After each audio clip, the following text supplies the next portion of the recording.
దాని మీద చట్టం తెస్తేనే తీసేసింది కదా కోర్టు ఓ సంప్రదాయాన్ని. అట్లాగే ఇది దశాబ్దాలుగా నడుస్తున్న సంప్రదాయం. ఆ సంప్రదాయాన్ని మార్చేయమని చెప్పి అంటే చట్టం కావాలి. చట్టం లేదు అక్కడ. చట్టం ఉంటే నువ్వు ఈ చట్టం ఎందుకు అమలు చేయలేదని అడుగుతారు. ఈయన చెప్తుంది పెన్షన్స్ యాక్ట్ ఇవి.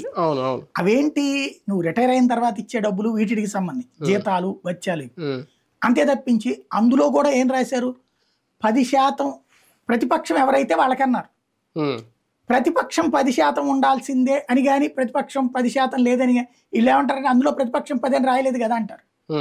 పెన్షన్లు ఇచ్చే దాంట్లో ఎందుకు రాస్తారు? అది రాసింది అక్కడ లోక్సభలో ఆనాడు రాసుకున్నది. దాన్ని అన్ని రాష్ట్రాల శాసనసభలు ఆటోమేటిక్గా ఒక ప్రిసీడియం కింద అమలు చేస్తుంది. చేయనటువంటి వాళ్ళు అక్కడ ఉన్నారు. కొన్ని రాష్ట్రాల్లో ఇచ్చినటువంటిది ఉంది, అది ఆ రాష్ట్రాల యొక్క ప్రభుత్వాల డిస్క్రిషనరీ. మాతో పాటు మేము ఒక్కలమే కాదు, వాళ్ళని కూడా ప్రతిపక్షంగా గుర్తిద్దాం, 10% వచ్చినా రాకపోయినా ఫేస్ చేద్దాం. అంటే ఏం లేదు, సరిగ్గా చెప్పాలంటే ఇదివరకు మనం క్యారమ్ బోర్డు ఉంటుంది మన ఇంట్లో, అవతల ఆడేవాళ్ళు ఎవరు లేరని మనమే 2 వైపులా తిరిగి ఆడుకుంటే అప్పుడు చిరాగ్గా ఉంటుంది మనకి. ప్రజాస్వామ్యంలో ప్రభుత్వం అనేటువంటిది కూడా అట్లా ఏకపక్షంగా ఉందనుకోండి, జనాలకి చిరాకేస్తుంది. ప్రతిపక్షాన్ని